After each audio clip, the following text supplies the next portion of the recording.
नमस्कार। इस unexpected cease fire से एक आम भारतीय की भावनाओं का आहत होना तो स्वाभाविक था।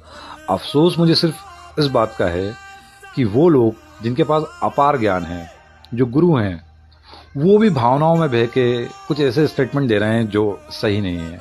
आपका इस समय कर्तव्य है कि आप एक आम व्यक्ति को समझाएं कि क्यों ये आवश्यक था। आप जानते हो कि हम पाकिस्तान नहीं हैं, हम भारत के लोग हैं। हम उसी बात पे यकीन कर सकते हैं जो हम कर सकते हैं, और जो हम कर सकते थे वो हमने करके दिखाया।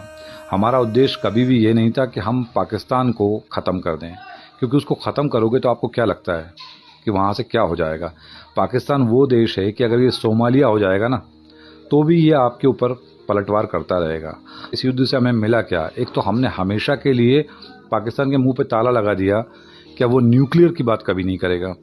दूसरी बात, किसी भी आतंकवादी हमले को अंजाम देने से पहले वो 10 बार सोचेगा कि अब ये सीधे सीधे युद्ध के तौर पर लिया जाएगा। पाकिस्तान का आम आदमी भी इस बात को जान गया है कि भाई ऐसा नहीं है कि अगर पुलवामा में जाकर या पहलगाम में जाकर आप लोगों को मार के आओगे तो आप यहाँ लाहौर में बैठ के या कराची में बैठ के या रावलपिंडी में बैठ कर सुरक्षित हो, आप भी मारे जाओगे।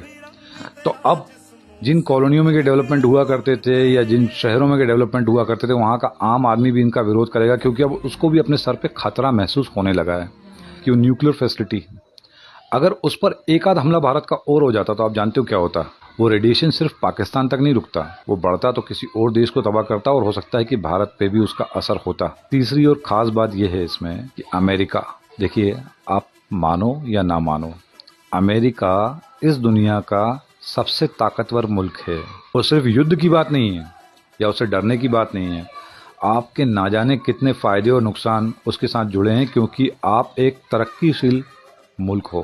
तो आपको सुनना पड़ेगा। आप समझो कि आज की स्थिति क्या है। आज की स्थिति ये है कि अगर पाकिस्तान को अपना परमाणु बम फेंकना है तो उसको शोएब अख्तर की पीठ पर बांधना पड़ेगा, क्योंकि एयरबेस तो हमने कोई छोड़ा नहीं। दूसरी बात यह है कि पिछले 12 साल में कई बार अपनी सरकार ने हमें गर्व महसूस करवाया है, चाहे वो कूटनीति हो, विदेश नीति हो, राजनीति हो, रणनीति हो या युद्ध भूमि हो।